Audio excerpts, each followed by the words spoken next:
Greetings, CSD community. At the February 9th board meeting, we shared an update on where CSD is in regards to our district improvement plan and where we are headed with this plan in the next 5 years.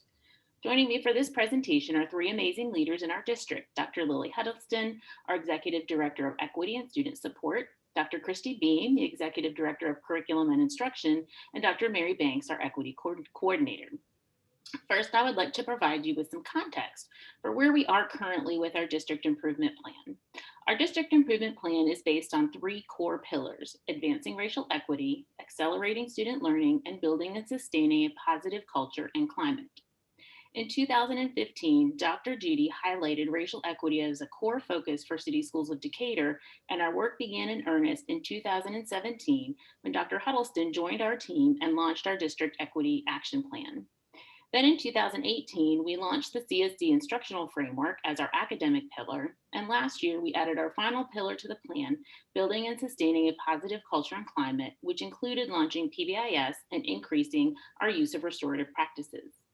We were well into implementation of several initiatives last year prior to the COVID shutdown, one of which started back in January 2020 when the district leadership team shared with our school leaders several foundational components for what will drive our work going forward.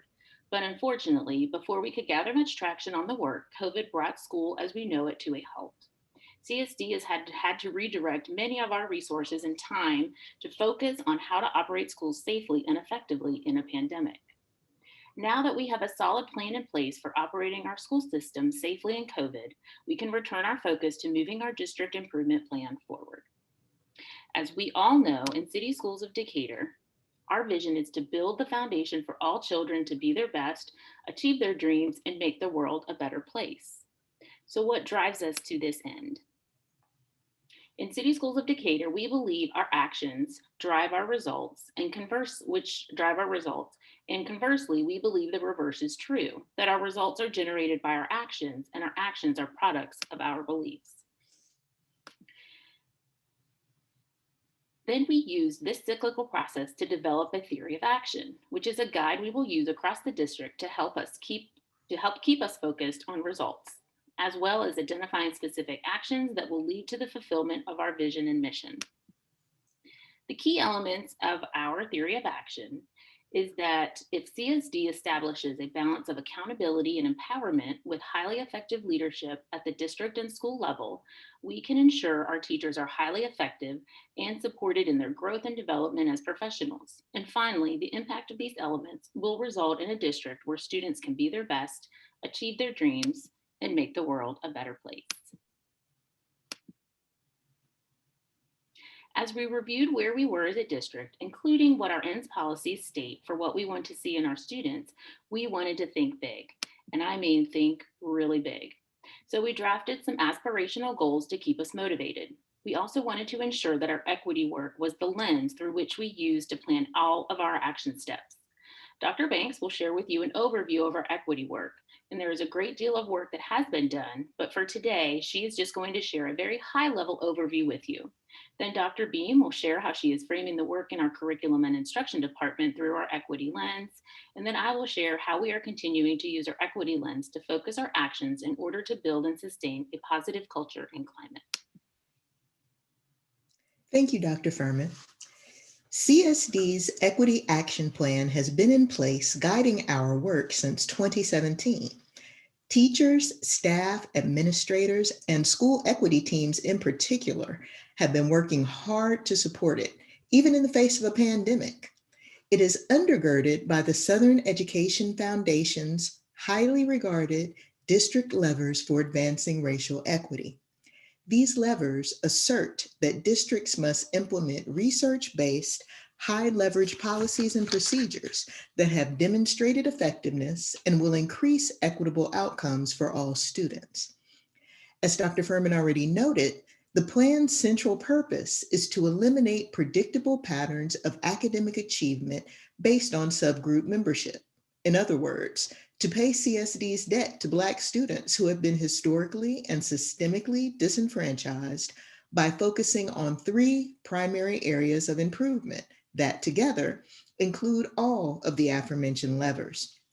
I'll describe each and share a brief example of ongoing work as well as an example of upcoming work in these areas. Area 1 is normalize.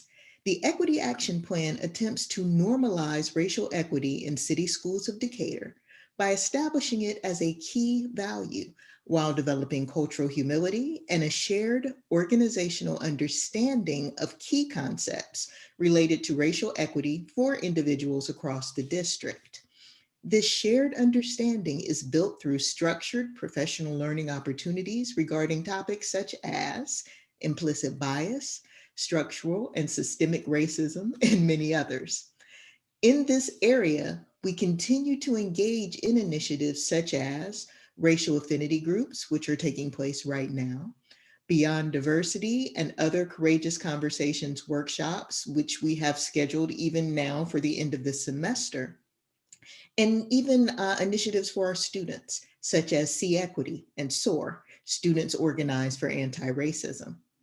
Upcoming initiatives in this area will be, among others, initiating summer workshops, such as Exploring Whiteness and Complicating Blackness, to engage our staff in racial identity development, and developing and instituting a cross-district justice, equity, diversity, and inclusion course for grades 6 through 12, as well as a K through 5 exploration. We believe that normalizing for equity will result in increased cross-cultural knowledge, engagement, improved culture for students and staff, and equitable academic and discipline outcomes by 2026. Area 2 is organize. To organize for racial equity, we must first acknowledge that many aspects of curriculum and instruction/pedagogy are historically based in overwhelmingly Eurocentric principles and content. Then, we have to build the organizational capacity, skills, and competencies to decolonize the curriculum and educator praxis through professional development. In this area, we continue to engage in initiatives such as our district and school equity teams that provide professional development for staff and faculty, and our culturally responsive teaching and the brain-related professional development, which is taking place even this semester. An example of an upcoming initiative in this area would be integrating the evaluation of culturally responsive anti-racist praxis in teacher and administrator evaluations, really looking for that accountability piece, and providing support for teachers who need assistance in these areas.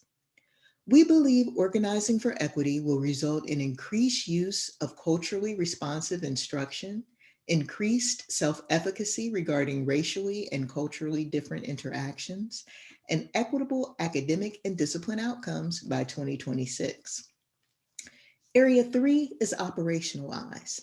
CSD will operationalize racial equity by revising, increasing, evaluating, and ensuring the implementation of district policy based in equity, anti-racism, cultural humility, and culturally responsive curriculum and instruction. For example, in this area, we are in the midst of partnering with Dr. Beam, Mima Simmons, and the curriculum and instruction team as we evaluate CSD language arts and social studies materials for justice, equity, diversity, and inclusion. Examples of upcoming initiatives in this area are training all hiring managers to use our equitable hiring tool, a tool that will increase justice and diversity in hiring, and our collaboration with communications and public relation to launch the new equity website that was just launched today. We have received much feedback on this website by valuable partners and members of the community, such as the Black Parents Association, DEF, and others. We believe that operationalizing for equity will result in increased recruitment and retention of teachers and administrators of color, the inclusion of equity as an evident and pervasive aspect of teacher and administrator evaluation, consistent review and revision of district policies and practices regarding equity, and equitable academic and discipline outcomes by 2026. Now I'll turn it over to Dr. B.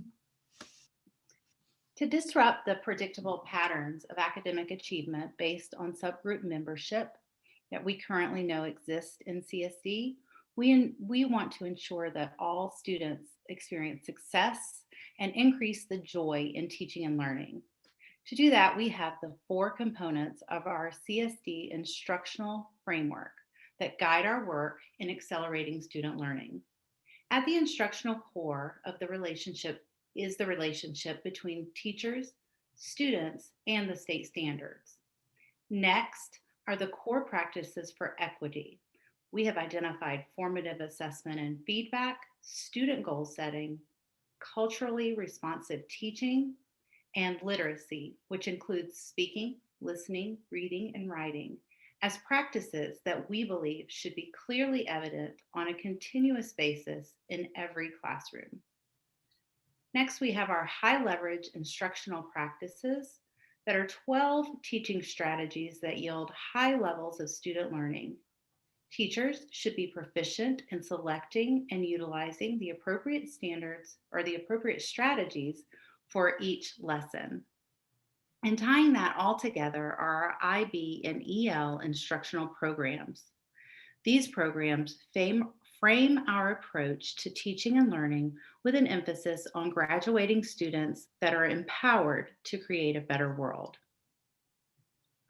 So through intentional strategic instruction, we have some big goals to achieve in the next 5 years. By 2026, all City Schools of Decatur students will meet or exceed expected growth targets.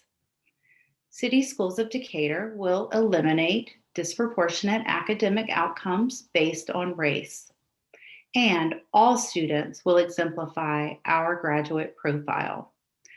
These are lofty aspirational goals, but we can achieve them by working together as a community and ensuring that all students in CSD have access to a guaranteed and viable curriculum through our instructional framework. Dr. Furman? Our mantra for our third pillar, building and sustaining a positive school culture and climate, is that our students will be safe, seen, and successful. Our big goals in this area are that by 2026, race will not be a predictor of student discipline outcomes, and that all students will have a positive and trusting relationship with at least one adult in their school, and that by 2026, staff, students, and parents will have an overall positive view of their experience in City Schools of Decatur. We know that this final goal is pretty general at this point, but this year we're collecting our baseline data so that we can fine-tune this goal on the data that we collect. With such big goals, we know that it's important to set priorities in our work. Here you can see how we are continuing the work that has been started back in 2017 to ensure that we are continuing to build on our successes. As Dr. Banks shared previously, our Equity Action Plan has been in place and is guiding our work since 2017, starting with just a few staff members participating in Beyond Diversity to nearly all of our instructional staff having completed the course, and then extending to additional training in our district where school leadership teams have participated in our DELT and LEADS sessions. We expanded this work to our schools with local school equity teams. While we will continue all of these established activities, we will also continue to grow and expand our work to ensure that all students experience a culturally responsive and anti-racist education each and every day in all of our CSD classrooms. As Dr. Beam shared earlier, our instructional framework was developed to ensure that there are clear standards for what daily instruction should look like in all of our classrooms, regardless of the grade or subject area. We know that the core begins with our teachers and students and the content. Last year, we started to engage in unpacking and supporting staff to ensure that all of our teachers are effectively using our core practices for equity. This work began with a focus on formative assessment and feedback. And in the years to come, we will roll out expectations and training in literacy, student goal setting, and as already mentioned, culturally relevant and responsive teaching practices. In our positive culture and climate area, last year we launched PBIS district-wide, and we had a great implementation and a great start. And again, thanks to COVID, we had to pause our work in this area. However, we haven't forgotten where we left off, and we will have already begun gearing back up to ensure that when we welcome our students back into the classroom next year, we will continue where we left off. We will also be training additional staff on using restorative practices, as well as embedding restorative practices as our primary response to how we address student behavior. Alongside our priorities, we have teased out additional core initiatives so that we can keep a laser focus on our work ahead. While there are additional activities in our equity action plan that will continue over the next 5 years, the core for our district improvement plan will be in the area of district policy, culturally responsive teaching, and anti-racist instruction. We want to ensure to embed equity in all of our work and use our equity lens to guide all district policies and practices. Dr. Beam? Accelerating student learning to achieve our goals is tightly intertwined with the other two pillars. Students need a safe, positive environment to be able to unleash their full potential. Specifically, we will continue to provide high-quality resources and training on our core practices for equity and high-leverage practices. In the next 5 years, our areas of focus will include resource equity, the allocation and effective use of resources to create student experiences that enable all children to reach empowering, rigorous learning outcomes, no matter their race or income. Curriculum mapping to identify and address academic gaps, redundancies, and misalignments to improve our overall coherence of our preschool through 12th grade instructional program. As we have mentioned several times, through highly effective formative assessment and feedback and student goal setting, we will help our students identify moves to achieve at higher levels and gradually transfer responsibility and learn in the learning process so that our students become leaders of their own learning.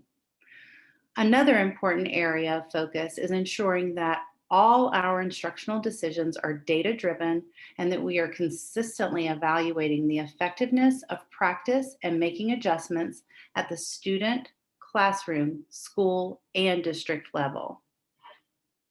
Our key priority for the next 5 years, as we build and sustain a positive school culture and climate, will be continuing to implement PBIS effectively across the district, along with enhancing our use of restorative practices.